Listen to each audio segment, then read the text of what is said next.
Dear audience, এখন আমরা আছি সরকৃষ্ণপুর, হরিরামপুর।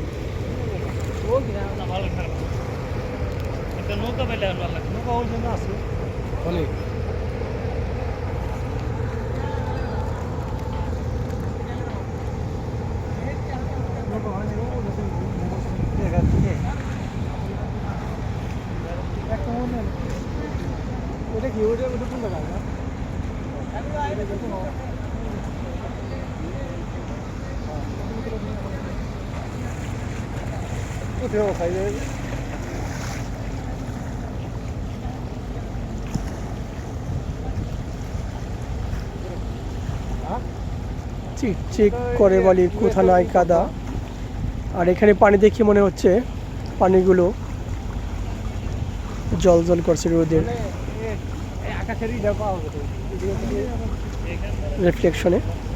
অত্যন্ত সুন্দর একটা জায়গা, দেখতে খুবই ভালো লাগে।